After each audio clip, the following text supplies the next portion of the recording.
Well, last week we mentioned that girls sectional play was underway. Well, we have crowned all the championships each section, and it was an entertaining week and weekend of girls basketball and boys basketball as well. But now this week is the beginning of boys basketball as girls begin regional play with the section with the state tournament starting next week as well. So, without further ado, let's dive right into episode 98. We are 2 episodes away from 100. And again, I'm going to keep self promoting it.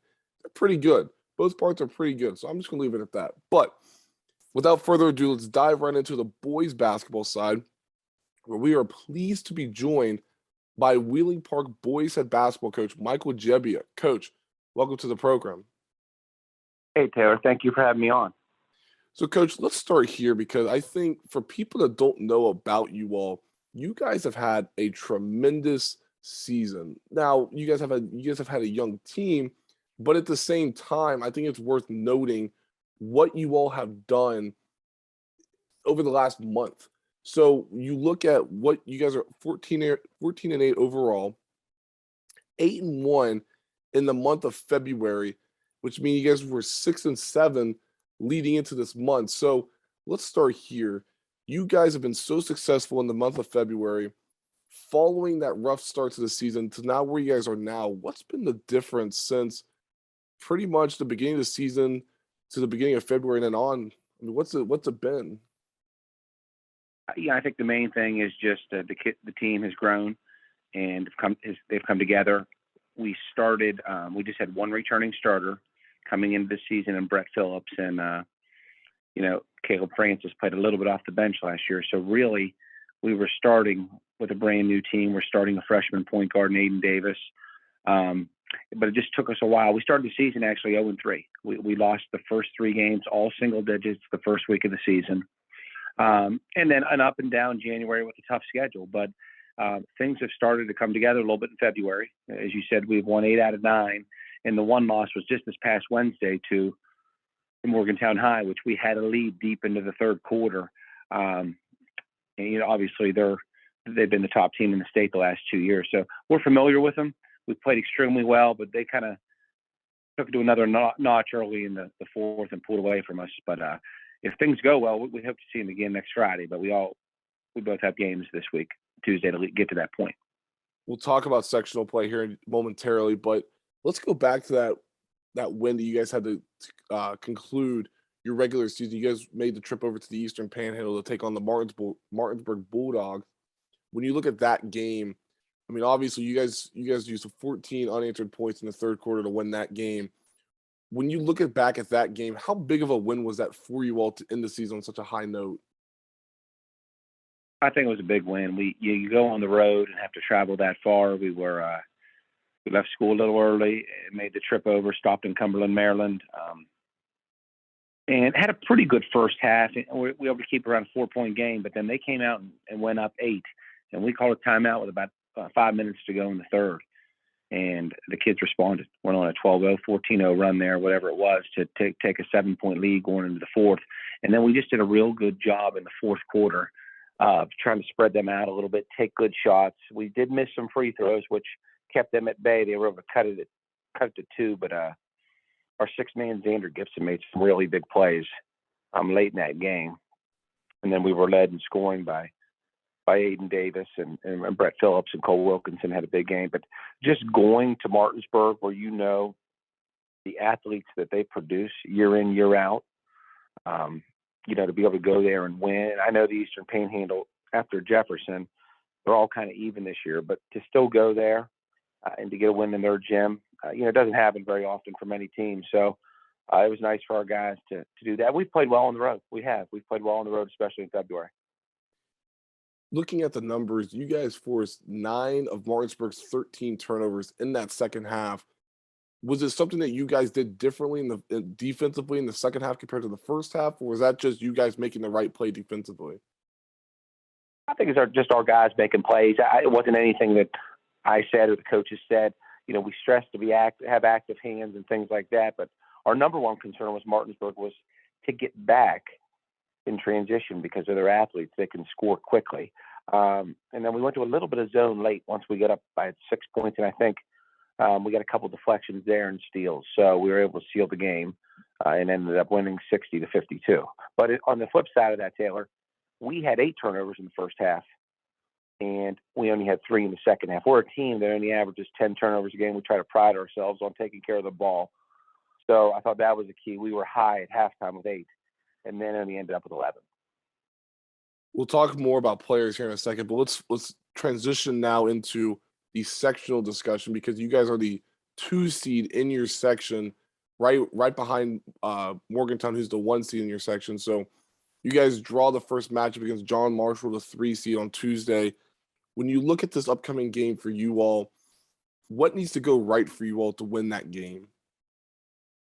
I think number one, John Marshall does have some size and length. They hurt us on the boards the first game, and then we did a much better job the second game. I think that's number one. And then I think we got to get out and try to use, we're a little bit quicker than them in some spots at the guard spots. So hopefully we can get out and use some of our quickness. And then playing at home, with that being that 2 seed, I think is a key as well. But we respect John Marshall. They're well coached. And, obviously it's a close rivalry there.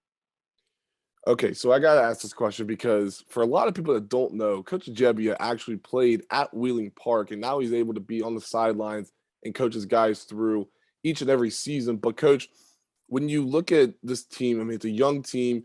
You were in a similar situation, in postseason play as well. I mean, if we all remember your guys' game against Woodrow Wilson in the state title game, you had to come off the bench. We remember that, one of the great March Madness moments in West Virginia. But when you look back at your playing days and, coaching a young group of guys and some inexperienced guys as well, do you try and give a message to them just to try and help them stay composed and help them understand the environment of postseason play? Yeah, I think it is just to stay in the moment, in the possession of each game. I mean, we talked about that 1995 title game. I wasn't sure that I was going to get in and play at all, and the situation came about where we had multiple starters foul out and had to go in and play in the overtimes against Beckley starters. So each game presents a different situation, especially when you get to March. You know that. You were a player. Things in March are crazy. Yesterday in college basketball, number 1, 2, 3, 4, 5, and 6 lose. Like, you just got to stay in the moment, try to stay in the possession, because if you start to think down the road too much, you lose your focus. I think that's the main message, really. In regards to, the personnel, I think personnel, again, is very imperative going into March Madness, just because, again, like we have said already, we never know what's going to happen until it actually hits us. So when you look at these guys that you have, does the experience of having 2 guys that actually played consistent minutes last season help you all moving forward throughout postseason play, or how do you sort of see that impacting you all? No, I think that helped now. And plus, we're 22 games in, so these guys they're playing much better in February than they did in January. Brett Phillips was our only returning starter. He started as a sophomore last year and really had a good year. Averaged about 10.5 points and 7 rebounds. Well, he came in and has exceeded our expectations even more this year. He's 6'2", he's wiry, he can get to the rim. He has 102 free throw makes on the season. He's averaging a little bit over 17 points for us, and has really been steady. Caleb Francis was our 6th man last year, and a lot of games this year we've asked him to guard the other team's best player. He's right under double figures in scoring, but he's played really well the last couple weeks. We've got a really nice group of juniors, and of course, we're starting a freshman, full-time starter point guard for the first time ever in the history of our school. We've had freshmen play and letter and maybe start a game, but Aidan Davis has started all 22 games. He's averaging over 15 points a game, and he's made 58 threes. So, and I know freshmen play around the state, but at the 4A level, it almost doesn't happen very often, let alone start. So he has really done a nice job of getting our offense in order and finding the right guys and shooting the ball. So, but really our group of juniors we have kind of been the core, but we have 3 seniors too that have stayed with the program. One of them starts in Brendan Richter, and then the other 2, Jaden Howard and Mikkel Gallo, have come off the bench and contributed. So it's a smaller senior class with a big group of juniors that are way more experienced now than we were, mid-November when we started the season. That's interesting you bring that up. So let's go to the player personnel section of this, and let's talk about those seniors. 'Cause you mentioned how you have three seniors, including Richter. Mm. When you look at this group of guys you have this season, I mean, obviously you have to have a solid foundation at the upperclassmen level to help the underclassmen. When you look at the senior class, I should say, how have they been so helpful for not only you, but also just for all these other players that have not been able to play as much? And, again, looking at Aidan Davis as a freshman, how helpful have they been? That's a great question because these three seniors have just stayed the course. Mikkel Galloway and Jaden Howard didn't make the varsity until this year. They were primarily JV players last 2 years. Brendan Richter's been with the team varsity for 3 years, first year starting. Not one time did they complain. Not one time did they say, I'm not going to come out for the team. Not one time did they think about going to enroll at another school in this crazy world we live in, where if it doesn't go my way, I'm going to pout and leave. So I just think they set a standard there of saying, I'm going to work, I'm going to keep working, and then I'm going to have a role as a senior. And, Brendan Richter's made 33s for us this year. He had his career high 21 at Morgantown, where he hit 5 threes. Jaden Howard has come off the bench and had multiple 3-point games. Mikkel Galloway is somebody he's an honor roll student. He plays extremely hard, and he has guarded Aidan Davis every day in practice and made Aidan better. And Mikkel's played in 20 of the 22 games. So he's been a contributor, and he's one of the captains. So just really proud of how they stayed the course and didn't just say, you know what, I don't want to play. I haven't made the varsity yet. My minutes aren't where they want to be. And, they don't see it now, but I think that'll help them down the road just when they have some different obstacles in life. Another guy I want to talk about is somebody that's been mentioned a lot throughout this interview. That's Brett Phillips. So you mentioned how he's your lone returning starter from a season ago, averaged right around 10.5 last year. Looking at his game, I always find it fascinating how coaches describe the leap from one year to another. But when you dissect, almost like an open heart surgery on Brett Phillips' game, and you're trying to find bits and pieces of how he's improved, what would that be, and where would it be at? Well, I think, one thing as a sophomore, he kind of surprised us. We thought he would help us. He ended up, starting for us and having a really good year. Had some injuries over the summer. Had a leg injury that he really didn't get to play many summer games with us. Then it was his first year as the quarterback, which I think helped, just with leadership, because he was going to be one of the key leaders of the team. But he's got a toughness to him. He's developed more of a 15, 16-footer. And then his ability to get the foul line. Like I said, he's got well over 100 attempts, 102 makes, shooting right around 70%. And then the main thing is he's just a great teammate. Kids love him.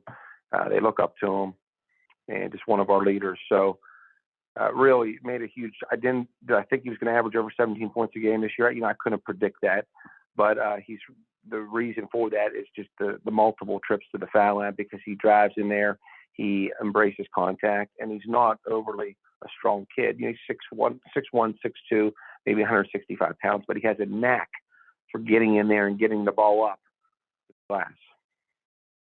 And then finally, the last person I want to highlight, again, somebody that's been mentioned a lot throughout this interview, and that's Aidan Davis. I mean, I've been able to see him play, and you can just tell at such a young age in his prep career, he's going to be a special dude to watch for years to come. So looking at his game, how has he been able to just gel with everything and just absorb everything that you as a coach and your coaching staff have been able to tell him to try and let him stay on his trajectory moving forward? Yeah, I mean, the main thing is he's level-headed. He doesn't get too high. He doesn't get too low. He knows the game. He's got an extremely high IQ. So, and he makes all the right plays. That's the key. He makes all the right plays. He finds the open guys. Our guys love playing with him, because it's tough to say, hey, I've never started a freshman in 15 years. Sam Andy never started a freshman full-time in his time. So to do that I had to take a chance, and I was confident and I trusted him. But he also puts in an incredible amount of time. His father, Jose Davis, and his uncle, Nate Davis, are quite possibly the two best athletes ever to come out of the Ohio Valley area in the past 30 to 40 years. So his bloodlines are strong. And he sees that and knows that, and he has made a name for himself around the state. But the key is he's a great teammate. He makes the other players better, and he shoots the ball extremely well. Coach, I want to go down two different rabbit holes to conclude this interview, because obviously in the last week and since the last time I spoke with my audience, two different stories have been, well, one story has been popping around recently and another one has been around for a year or so. But let's start with the 4A system. Now, you played in the 3-class system and you've coached in the 3-class system for a number of years. Now going to year 2 with this 4A system, what are your general thoughts and opinions on the success, or even if there has been success with it since last year, since they implemented it? Yeah, I have mixed feelings with it. I mean, when you look at it, the 4A hasn't really been altered. But then it's the A, the double A, the triple A that have been altered a little bit. And I just don't know, like in West Virginia, if we need 4 classes. But then I also see teams like Man and Cameron and some of the smaller schools that are now getting some opportunities, to advance and, advance into the state finals or whatever it may be. So I have mixed feelings about it, but, this is what's in place right now, and that is what we're going with. We still have the bounce back game in the sectional, which is still confusing after 12 years to the average basketball fan. Every time this year, I have to explain this, where I wish we could get to the point in West Virginia and just make a bracket and play basketball like they do in Pennsylvania and Ohio. I know they talk about travel and different things, but football's got an incredible format where your strength of schedule, your wins, there's a rating system. But, I think we could do a little bit better in West Virginia, but this is the format that we have right now. And, we'll support it and go with it. So you're almost at like a field of 64 for like the NCAA tournament. Yeah, I mean, we're just looking at 29 to 30 teams in each division. It can be done with neutral, first round home sites, get it down to neutral sites. It can be done. I know the problem could be is like if Martinsburg has to play Princeton or something like that could happen. But I just feel like you got Pennsylvania and Ohio, 2 much bigger states that do a bracket and they do neutral sites and have success with it. But the West Virginia State tournament is, it is one of the top events of the year. So they'll bring more teams in, more fans in. But really, I think it is a positive for some of those smaller schools that have now had an opportunity to make it. And then finally, Coach, I don't know if you've been honing in on your state politics, but in the West Virginia legislature, Senate Bill 586 has been ruffling a few feathers with some people. People are either for it or against it. I understand both sides, but for people that are not, that don't know a lot about this bill is to add on to a new section designated for the rule where an athlete is allowed to transfer, but once they transfer, they have to sit out a year. Now the Senate Bill 586 came into play, and now they're saying, well, why don't we just pull back on them sitting out a year? So, Coach, I'll ask you this. As a guy that's played and a guy that's been coaching for a number of years now, you've seen both sides of it. Thoughts and opinions on Senate Bill 586 on pulling back the year of eligibility for a kid that were to transfer to another school. What are your thoughts and opinions on that? Yeah, I think we could be going down a road there similar to what college is going through.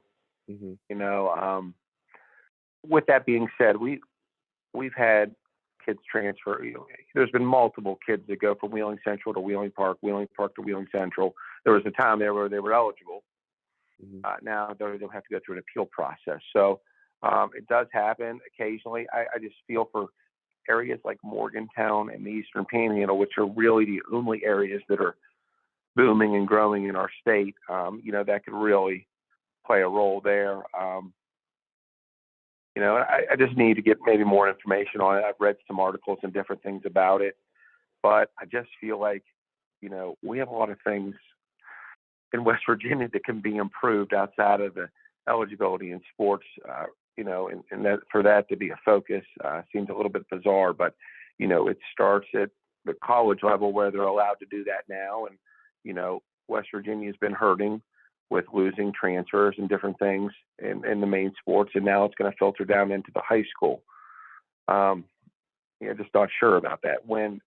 What's the end goal there? You want to get a good education in high school, play sports. Very, very small percentage are going to go on and play 4 years of college basketball. Very, very small. Okay, so I was gonna end it, but then you open up another question for me because just saying how good of an interview you are. So when you mentioned how there's so many things we could be doing as a state better at in regards to high school athletics, especially the game of basketball. What do you think that would include? Well, I teach health, so I'm always, we lead the country in obesity. We have the drug epidemic going on. We're not ranking high in education, but by golly, we want to try to make sure we get a transfer. And we're trying to improve those things. I don't want to say that. But, for us to worry about high school transfers in a small state seems bizarre. And I know kids may want to leave schools for different reasons. Wheeling Park, we offer all kind of things academically, aside from sports, academically, speech, theater, music.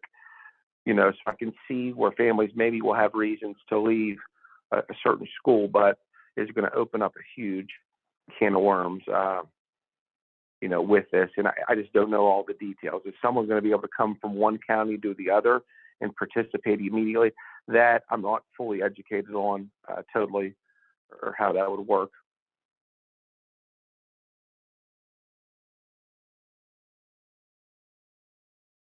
Okay, so one more thing.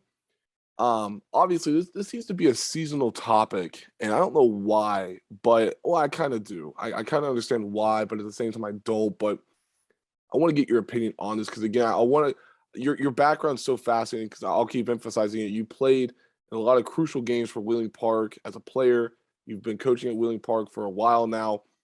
But the topic of a shot clock always seems to come up around late January, early February, leading into March.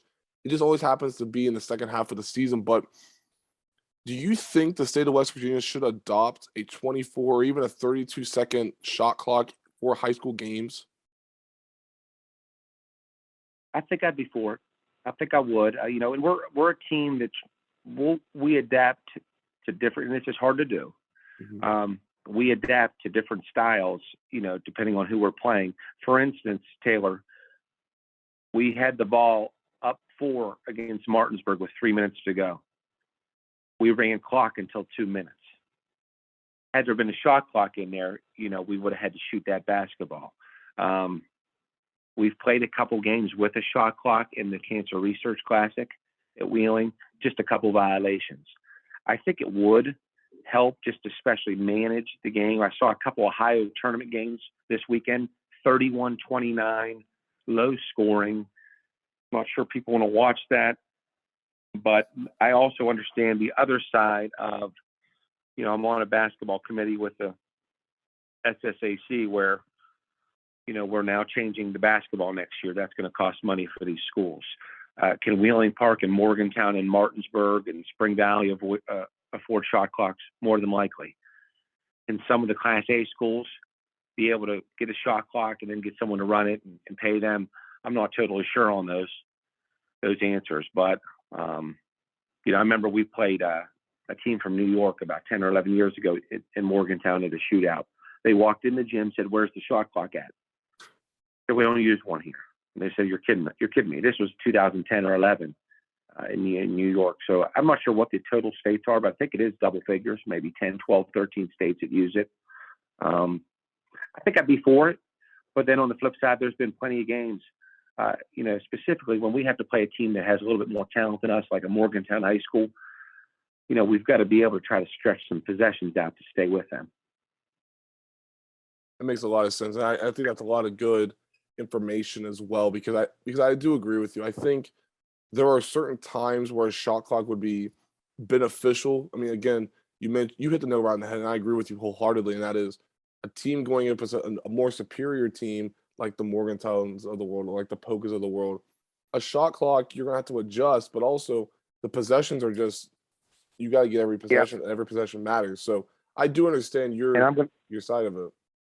Absolutely. And I'm going to give you a scenario here. It's been about 10 years. 2012, I think we were seeded number 2 in the state tournament. We played Hedgesville number 7. We had beat them the year before. We were fully prepared. They were a team that had talent, but they'd like to spread you out. They ended up beating us in overtime 37-35. The 35 points that we scored against them was the highest in their state tournament games. They went on to, I think, beat Parkersburg the next night or 2 nights later in the semifinals, held them to 32. And then they beat George Washington in the state finals 33-32. So Hedgesville went on to win the state championship as the 7th seed, which, usually you don't see that happen unless a big school. That could happen with the parity. With the shot clock, are they able to make that run and win the tournament in 2012? Probably not.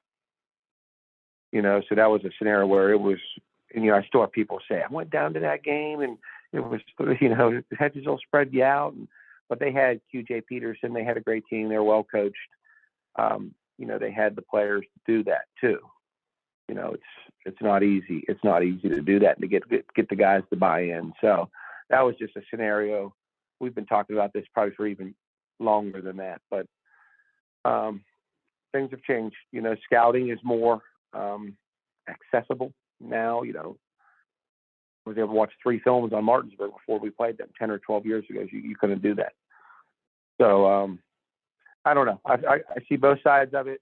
If someone said, hey, we're having a shot clock next year, we'd be okay and we would adjust. Well, Coach, thank you for your time. It was always a pleasure speaking with you. Good luck the rest of the way this season, and good luck on Tuesday against John Marshall. Taylor, thank you, and thank you for having us on. Absolutely.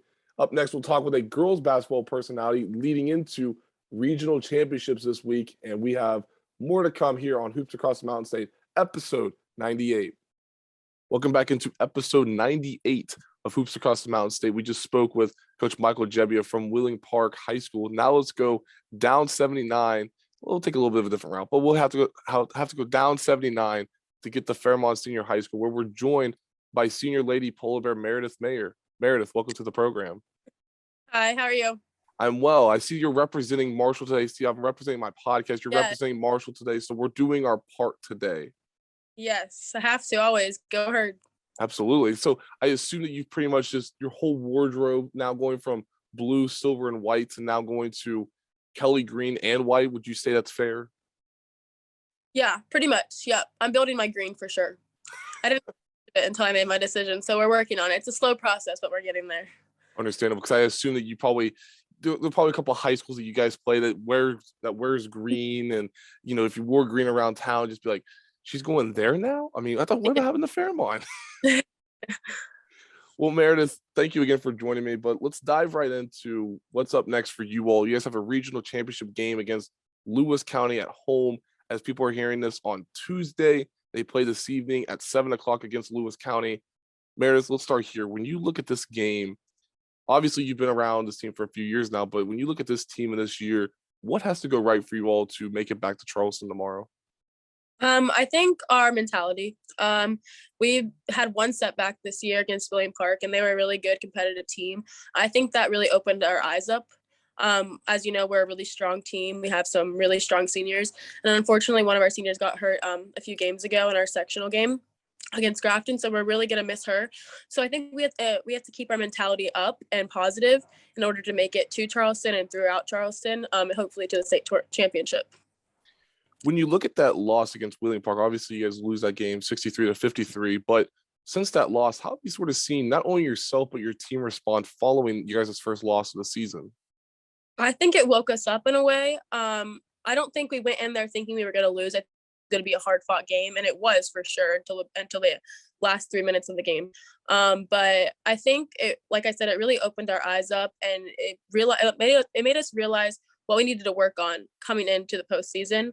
I think we've been doing that just fine. I think we have a little bit more to do, but I'm not worried about it at all.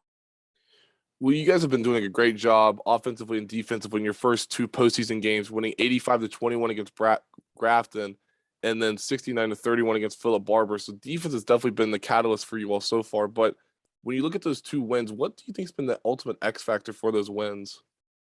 A lot of our coaching. I give a lot of credit to the coaches. Without them, I don't think we would win a game. Based off of knowledge and everything, they get us into the games and they get us prepared for each team we're going against. But besides that, like you said, our defense, it's really been a killer. Most teams can't really handle it, especially how we change presses a lot. You don't see that in high school basketball very often, the way we do it and how fast we can do it. So I give a lot of credit to our defense and our coaches, but honestly, just having smart players on the court as well. But yeah, so that's a lot of good points right there. So when you look at the season in total so far, let it being your last season with Fairmont, you pretty much transferred in to the Polar Bears. But what's it been like for you over these last few years playing with Fairmont Senior? It's been unimaginable. Coming from a program that wasn't as strong and wasn't as committed to the game as I think I was. Not that they weren't a great team, they were. There's been a lot of good memories built from that.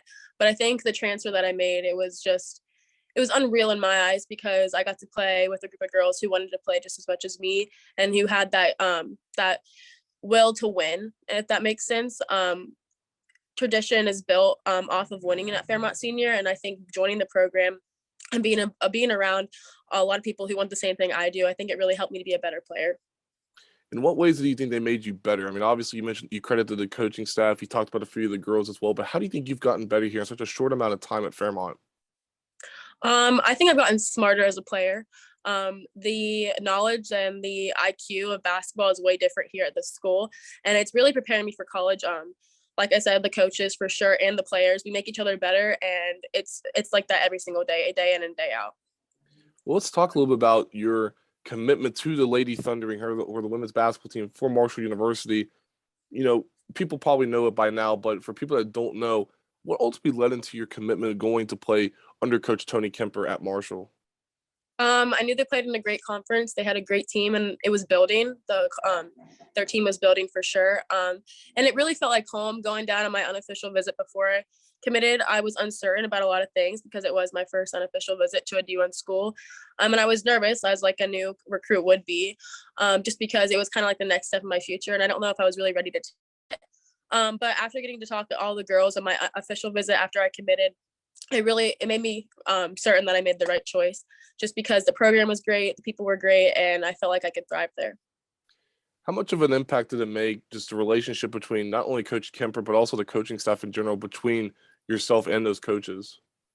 Well, they were the first D1 school to offer me.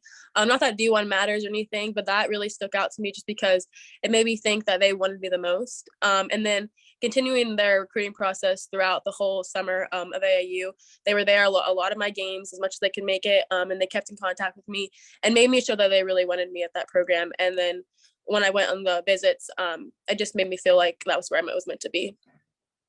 All solid points. I could get behind that.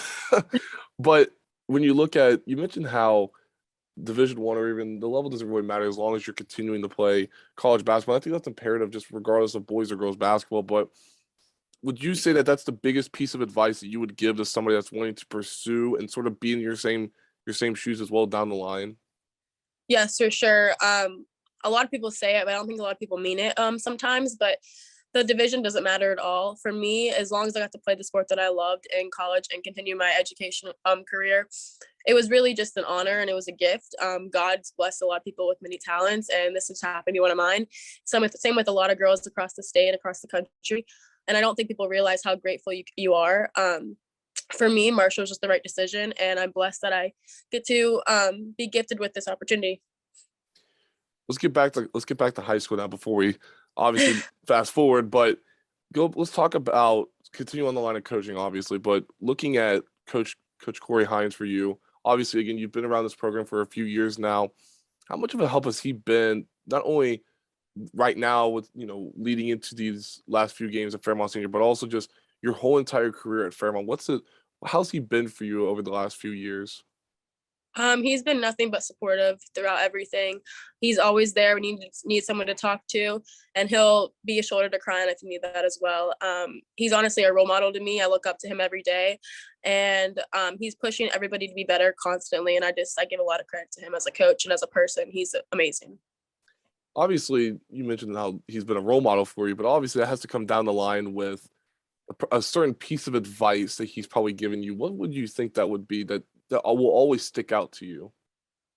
For me, it's always that I can do better. I'm never settling, and he's always reminding me that I'm not where I need to be yet. I'm not at my greatest level of achievements or work ethic or nothing. Like I can always be better, and I stand by that too. I've really started to believe in it over these past few years, because I think when you're going throughout high school and you're starting to get recognized, people were like, "Oh, I've made it," but in reality, I haven't. And he's continuing to remind me that, and he's allowing me to stay humble, and I really appreciate everything that he's done.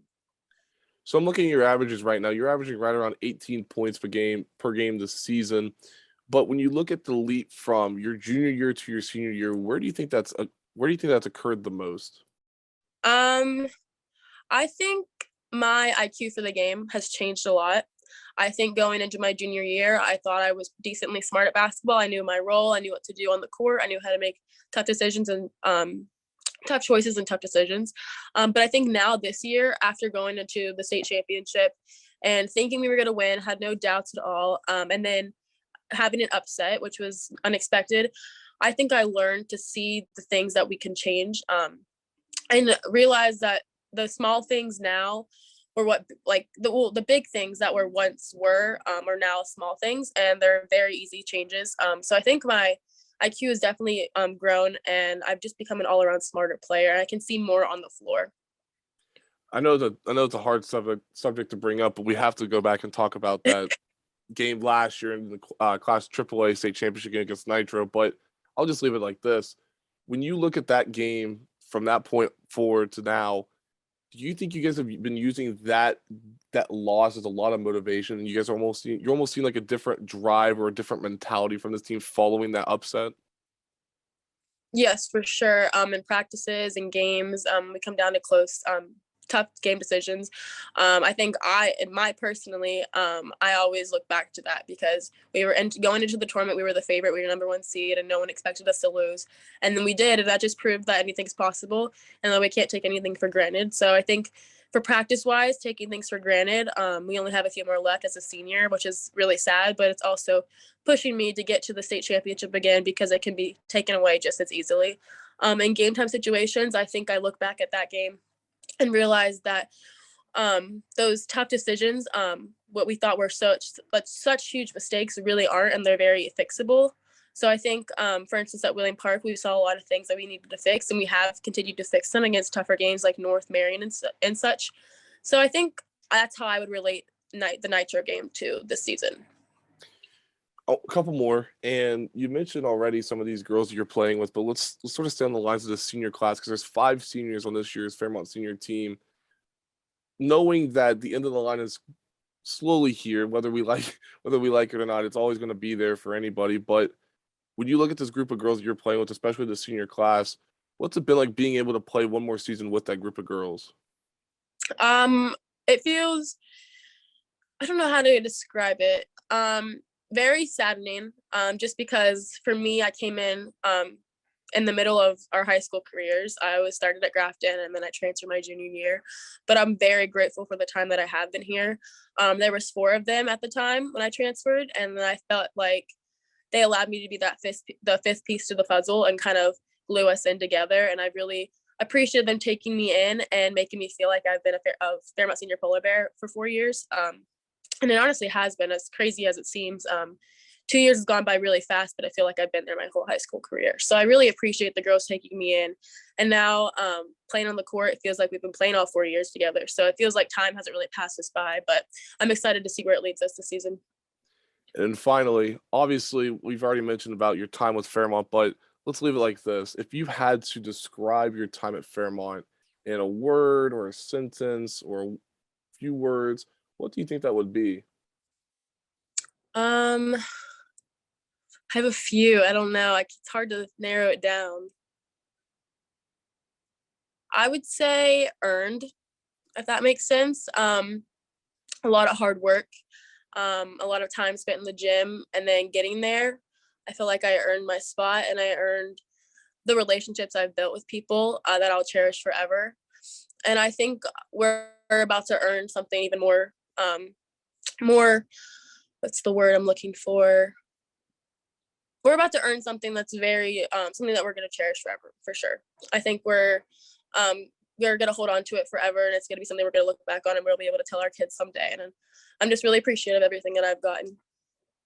Well, Meredith, thank you for your time. It was a pleasure speaking with you, and go get ready for Lewis County, as you all will take on Lewis County this evening as people are listening to this on Tuesday at 7 o'clock at the Fairmont Armory. Meredith, thank you again for your time. Thank you for having me. That will conclude episode 98 of Hoops Across the Mountain State with our two guests, Michael Jebbia and Meredith Maier as well. You can always follow me on Twitter at Taylor_Kennedy7 for all the latest about this podcast.